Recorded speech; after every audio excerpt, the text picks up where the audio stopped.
Bonjour à vous. Bonjour. Merci de nous recevoir chez vous. Bonjour. Dans un bel environnement, tout grand, à peine 5 ans ici. Vous êtes arrivé ici parce que c'est un heureux problème, il fallait agrandir. Et là, on était rendu chez le voisin, pratiquement Saint-Vincent-de-Paul, Maryse. Oui, Saint-Vincent-de-Paul. Racontez-nous, d'abord, on va revenir un petit peu en arrière, quelques années. C'est 3 générations. Donc, vous avez vu votre père d'abord créer l'entreprise. Il ne l'a pas créé, il l'a acheté. Il l'a acheté. Il a acheté l'entreprise, OK. puis après ça, il a développé. Au début, je pense qu'il y avait un camion d'uréthane, puis quelques employés, puis Camion de laine aussi. un camion Ah oui? de laine, c'est ça. OK. Puis après ça, finalement, au fil des ans, avec la demande, il y a eu tout le temps des subventions. Le gouvernement va investir sur l'économie d'énergie. Mhm. Et là, il y a eu d'autres... il a signé des contrats, il y a eu d'autres camions d'uréthane. On a développé le marché. Il était surtout dans le résidentiel, le petit commercial. On a développé, il a développé les plus gros projets. Il a fait des acquisitions d'autres entrepreneurs en isolation. Mhm. Puis on a développé dans la membrane. Les membranes par vapeur. Après Ah ça, oui? on a eu l'infugation.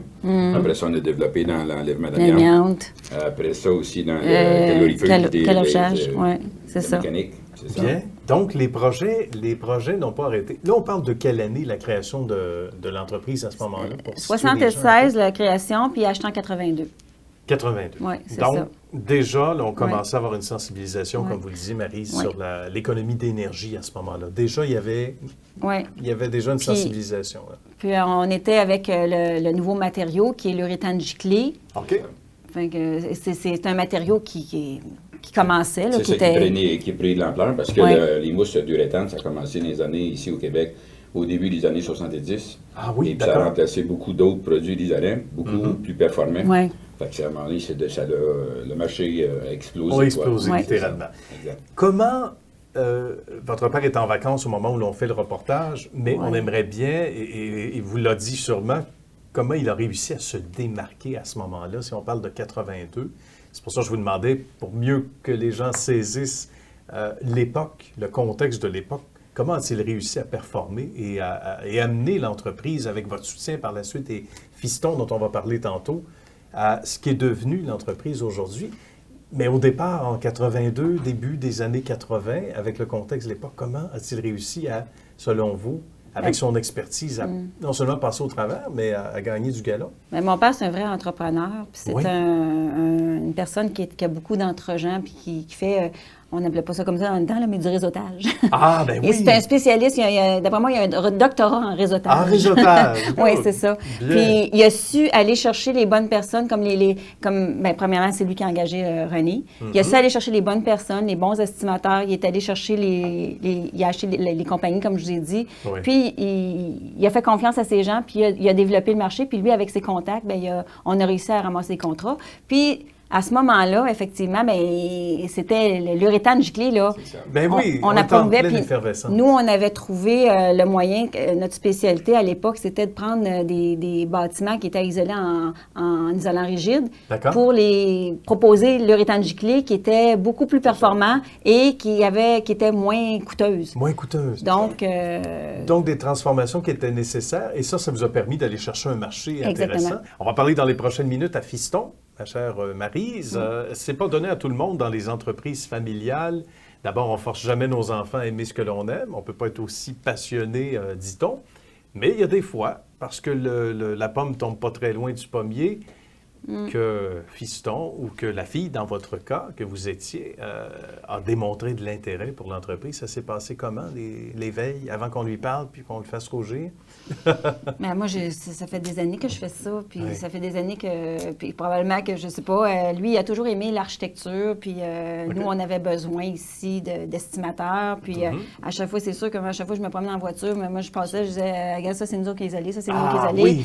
Ils sont même déjà venus avec moi sur des chantiers jeunes OK. pour, je sais pas moi, un samedi matin ou quelque chose, il Oui, fallait oui. aller, puis là, ils voyaient ça, puis ils sont venus au bureau, je les ai amenés au comprends. bureau, fait que j'imagine que lui, quand une fois qu'il a fait son cours, j'ai dit, moi, il savait qu'on cherchait de la relève. Voilà.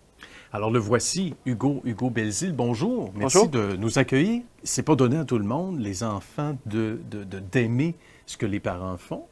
Mais il y en a beaucoup que oui, parce qu'il y en a beaucoup à l'émission, hein, des entreprises familiales.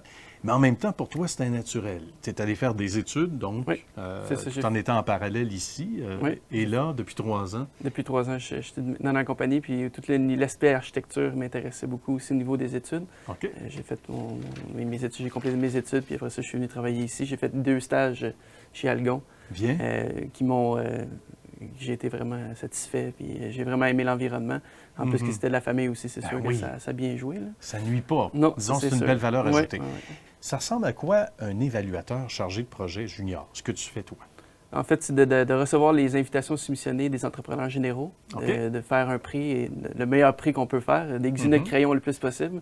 Bien. Ensuite, d'envoyer ce prix-là au client et de devoir faire un suivi aussi ensuite de ça pour l'octroi du contrat ou pour que tout se mette en branle. Jusqu'à l'étape finale. Et Oui. il n'y a pas mieux placé que toi pour le savoir, parce que certains métiers, entre ce qu'on apprend à l'école et ce qu'on vit sur le terrain, il y a 2. Mais toi, tu avais eu quand même si tu n'étais pas officiellement en poste, eu vent de certaines choses. Oui. À la maison, il y avait peut-être certaines discussions.